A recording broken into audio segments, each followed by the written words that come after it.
going on? First, if you haven't watched the video from earlier today, go watch that first before checking this out. I started Black Clover.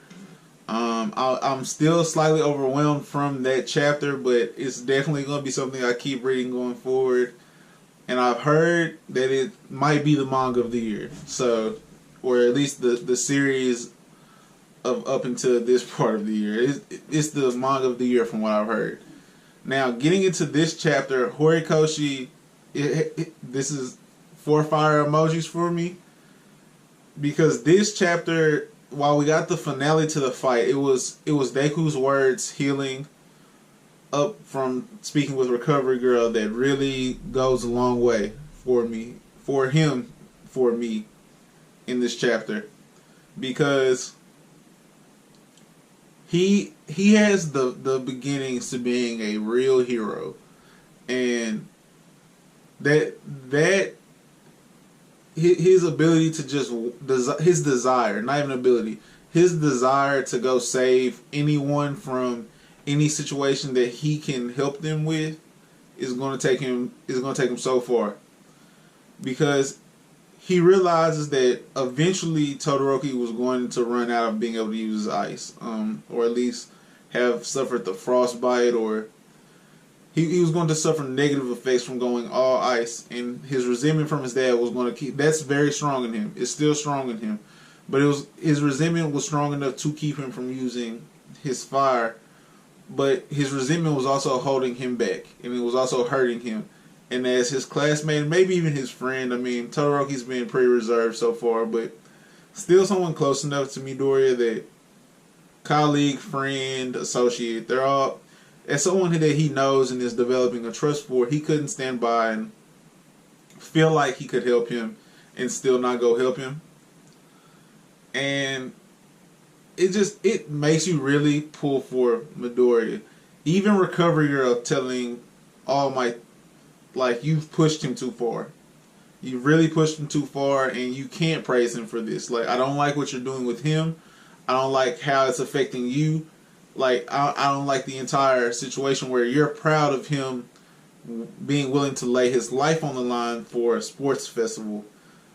Not even to impress you, but literally, like, his vision of being a hero because of you, because of him looking up to you and now being around you and being trained by you, has led him to this. That is dangerous for him. Is just outstanding. It's outstanding. It's an outstanding feeling for All Might, and outstanding on both sides. Like, negative still, but very powerful in that, like, not only have I inspired someone to go pursue their passion, but I've inspired them enough to be willing to risk it all for that passion. And on the flip side of that, seeing his counterpart, and at least through the story this far, especially with the arc that we're currently in Endeavor, and Endeavor's back and forth with Todoroki, where he comes out, he's like, Shoto, you finally embraced it, and with my help, after you graduate from UA, you can come work by my side, and I'll take you past where I ever was. And it's still all about him. Like, All Might's like, oh my gosh, I am helping this kid become everything that he wants to be for him. Like, look at what you're accomplishing, and I want you to announce to the world that you're here for you. And then on the flip side, Endeavor is all about his goal still. It's all about what he can turn Shoto into for himself. And that contrast is once again, it's extremely powerful. That's the key word for this chapter, because I believe this was a powerful chapter.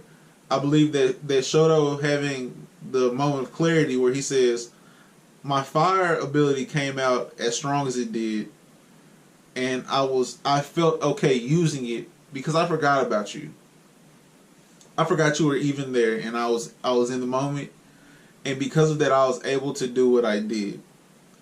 But that doesn't mean that, like, I was forgiven with you because I'll embrace your half of me. Because there's a lot of other things to embracing you that I have not worked out yet. And he says that in far less words. It's it's an interesting dynamic to see how Endeavor is gonna have to view him as his son, because I still believe he views him as a tool, and that's not gonna get through to Shoto. He's shown that he's strong-willed. He's shown that his resentment will stand, as he had used ice and had been one of, if not the best, along with Midoriya and Bakugo, through the story in Class 1A with just half of his power. And so he's proven that, like, that the approach that Endeavor has taken so far has only gotten him to this point, and it won't take him further, and it won't break through to him to help him drive to go forward, because there's a whole other half of him that I'm sure he's worked on. Some of his fire half, like his dad wouldn't have trained him if it was just for you using ice all the time. But even going further from that, until he buys into it, buy-in is the greatest. It's the greatest tool you can have into something. Like, when you're bought in and when you're invested to making something happen, your success rate is going to climb. And so, seeing how Endeavor's going to have to climb out of this hole that he's built to trying to garner a father-son relationship for the betterment of himself as well, probably more so than for Shoto. He's going to need that for sure. It's a really good plot point going forward, and I applaud Horikoshi for that. I think the poor moment of writing in this chapter, and what keeps it from being a 5 for me, is how often the UA students are around All Might, and to see him in his broken form or in his sickly form, and to not recognize, like, for none of them to have the wheels immediately start turning. And even with Sue there, or Ida, they're both very intelligent and very observing characters, and for neither one of them to, like, have any inclination that that's All Might in there kind of irked me, because I feel like eventually All Might's his identity, his secret identity, is gonna have to come out, because he's already working on a reserve, and eventually that reserve will run out. So, how are they not realizing? How is no one realizing, like, maybe that was All Might? I think that Mineta's quick quip about, man, a pro hero is not going to want you anymore, was really, it was well-timed humor. And I think that just showing the destructive capability that a fight between Deku and Shoto can have, and showing how his classmates rally to him to check on him, was all very important for the story going forward. I liked that Shigaraki, I'm pretty sure that's his name, the villain with the hand. I liked how, like, a few chapters ago when we saw him and the guy that he's talking to all the time are watching this match, how he's telling them to watch this match because this will be who you'll have to face off going forward. I wonder what his take on that match that he just saw was, and it's like, so this is my challenge going forward. Because Shoto showed off a lot of potential. He showed a lot of ability to contend with, as did Midoriya. I'm highly excited to see this go forward, man. Another good chapter by Horikoshi. Once again, 4 fire emojis for me. If you guys like this review, please give the video a like, share it.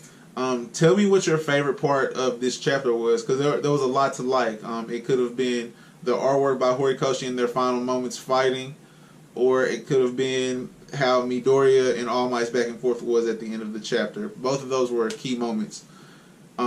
Share the video. Check out some of the other videos on the channel as well. You never know what you might like. We have so much more stuff coming out. There should be another video coming out later on today, so check that out as well. It'll be The Promised Neverland. I think that's it. Call anything? Nothing. Sweet. Alright guys, have a great rest of your Wednesday. Peace.